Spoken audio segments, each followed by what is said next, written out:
운동하고 온 날에는 하루 종일 힘이 없어서 오히려 컨디션이 더 안 좋아지고 그래서 아예 안 하게 되는 거죠. 이제는 뛸 수 있겠다 싶을 정도로 체력이 정말 많이 좋아졌는데요. 그렇게나 하게 되면 통증이 생기게 되거든요. 달리기 하면서 한번 만져보세요. 안녕하세요. 틈새운동 숑입니다. 오늘은 슬로우 러닝에 대해 알려드리려고 하는데요. 처음에 저도 러닝으로 시작했거든요. 빠르게 달리고 마라톤도 나가고 하는 거 너무 멋지잖아요. 나도 저렇게 되고 싶다 무작정 뛰다가 저처럼 됩니다. 어떻게 되냐면 일단 뛰고 나면 골골대면서 알아 누웠었거든요. 러닝뿐만 아니라 체력 자체가 되게 안 좋은 사람이었어서 꼭 낮잠을 자야 생활할 수가 있다든지 운동하고 온 날에는 하루 종일 힘이 없어서 오히려 컨디션이 더 안 좋아지고 그거를 이겨내야 근육도 생기고 체력도 길러지는 거라고 하는데 다음날 뭐 회사 가든지 약속이 있던지 한데 한숨부터 나오는 거죠. 두려움이 생기는 거예요. 아, 오늘 뛰고 나면 또 아프겠지 이러면서 아예 안 하게 되는 거죠. 그런데 이 슬로우 조깅을 알게 된 후로는 그런 걱정이 없어졌고 이제는 뛸 수 있겠다 싶을 정도로 체력이 정말 많이 좋아졌는데요. 제가 스스로 시행착오 많이 겪으면서 진작에 누가 알려줬다면 더 좋았을 것들 알려드릴 테니까요. 오늘 이거 보시고 나가서 슬로우 조깅 한번 해보세요. 효과가 다르다 싶으실 거예요. 정말입니다. 이 슬로우 조깅, 슬로우 러닝이라고도 하는데요. 슬슬하면 되겠지, 뛰는 거 천천히 하면 되는 거 아니야? 하고 아무렇게나 하게 되면 통증이 생기게 되거든요. 천천히 하되 러닝의 장점을 내 몸으로 가져오려면 이렇게 해야 합니다. 일단 코어를 잡아주고 뛰어야 해요. 코어를 단단하게 잡아주면 몸의 중심을 잃지 않는다는 거고 몸이 앞으로 숙여지지 않게 해주거든요. 몸이 중심이 흔들리면 무릎에 부담이 가게 되고 이상하게 운동하고 나면 더 아픈 것 같다 하시는 분들 계시죠? 달리기 하면서 한번 만져보세요. 내가 코어를 잡고 있나? 아니면 배가 출렁출렁하고 있나를요. 코어에 힘을 주려니까 너무 꽉 배가 들어갈 정도는 아니고요. 긴장을 넣는 정도면 돼요. 만져봤을 때 단단하다 할 정도로요. 이렇게 하지 않으면 다른 곳에 무리가 간다는 거니까요. 상체는 코어의 힘을 끝까지 챙기는 것만 생각해 주시면 좋습니다. 그리고 중요한 것은 다리죠. 앞꿈치로 살며시 뛴다고 생각하면 좋은데 발바닥 전체를 쿵 하고 뛰는 것이 아니라 발끝으로 이렇게 종종거리면서 돌아다닌다 생각해 보세요. 몸이 되게 사뿐사뿐하는 느낌인데 뒤꿈치를 살짝만 들어준다고 생각하고 보폭을 짧게 하여 뛰어주셔야 합니다. 앞꿈치로 뛰게 되면 무릎에 자극이 가는 것이 아니라 종아리 쪽 근육과 허벅지 근력이 쓰이게 되는 것이거든요. 이렇게 뒤꿈치를 살짝 들어주는 것은 무릎에 자극은 없이 종아리 근육을 효과적으로 단련시키게 되고 허벅지 근육까지 골고루 발달시켜 줍니다. 느리게 달려도 러닝의 장점을 그대로 가져오게 되는데요. 처음에는 이게 좀 힘들어요. 그런데 계속 반복하다 보면 어느 순간 자동으로 그렇게 되니까요. 종종거리면서 간다라고 생각해 주시면 통증 안녕, 근력 어서와입니다.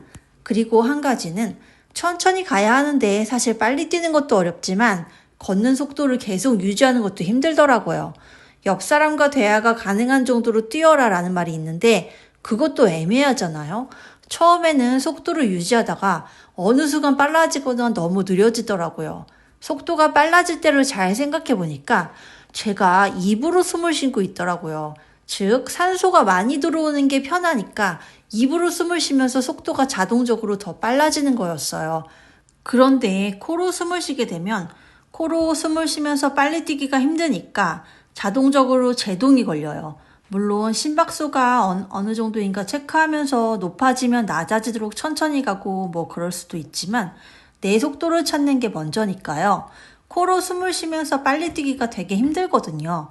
그래서 코로 호흡하면서 지금 내가 코로 호흡하는 게 좀 벅차다 하면 좀 빨라진 상태다라는 것을 금방 캐치할 수가 있게 됩니다. 숨쉬기가 편한 구간을 찾아서 다시 천천히 일정 속도를 맞출 수가 있기 때문에 좋은 방법이라는 생각이 들어서 알려드려요. 또 코로 숨 쉬는 게 건강에도 좋잖아요. 먼지나 세균도 입으로 바로 들어가면 안 좋은데 코가 한번 걸러주기 때문에 너무 좋고 산소가 폐에서 혈액으로 더 잘 전달되어 고혈압이나 심장질환의 위험까지 감소하는 효과가 있다고 하니까요. 주로 밖에서 하는 운동이니만큼 코로 호흡이 여러모로 너무 좋겠죠. 그래서 속도가 자꾸만 빨라진다 하시는 분들은 코로 숨 쉬면서 한번 뛰어보기를 권해드려요. 마지막은 언제 얼만큼 하느냐 하는 건데요. 다이어트 하는 중이라면 공복 상태에서 하는 것을 추천드립니다. 공복에 운동을 하게 되면 지방을 상대적으로 빠르게 많이 사용하게 되기 때문인데요. 즉, 탄수화물보다 지방을 더 태우는 조건이 되는 거죠. 하루 중 공복 상태에서도 괜찮을 때가 바로 아침 시간이잖아요.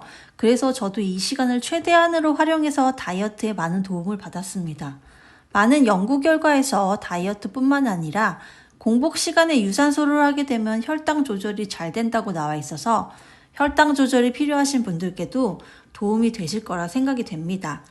또 우리가 아침 공기를 마시면서 하루를 시작하게 되면 하루의 에너지가 달라지더라고요. 성취감도 많이 생기고 공원에 나가보면 먼저 운동하시는 분들이 꽤나 많거든요. 그러면 자극도 되면서 정말 많은 힘을 받았던 것 같아요. 그래서 언제 하면 좋으냐를 물어보신다면 개인적으로 아침 공복을 추천드린다라고 얘기할 수 있을 것 같고요. 공복 운동은 한 가지 조심해야 할 점이 고강도의 한 번에 힘을 많이 쓰는 운동을 하거나 1시간 이상 너무 무리해서 시작하면 오히려 근손실 위험이 있다고 합니다. 저혈당 증상도 나타날 수 있다고 하는데요. 이 슬로우 러닝은 하루 30분 정도 저강도 운동이기 때문에 아침 운동에 너무나 잘 맞는 것 같더라고요. 이렇게 제가 운동하면서 느꼈던 것들을 이야기해 봤는데요. 저도 처음에는 저거 한다고 뭐 되겠어 하면서 차일피일 미루기만 했었거든요. 운동은 처음 시작이 중요한 것 같아요. 아무리 좋은 운동도 내가 잘못하고 있다면 통증이 생기고 재미가 없어지기 마련인데요. 제가 시행착오를 겪으면서 하나씩 알게 된 내용이니까요. 날씨 좋은 요즘 알려드린 4가지 방법으로 슬로우 조깅 오늘부터 해보시는 건 어떠세요? 오늘 내용 도움이 되셨으면 좋겠습니다. 저는 더욱더 알찬 내용으로 다음 영상에서 돌아올게요. 구독하고 건강해지세요.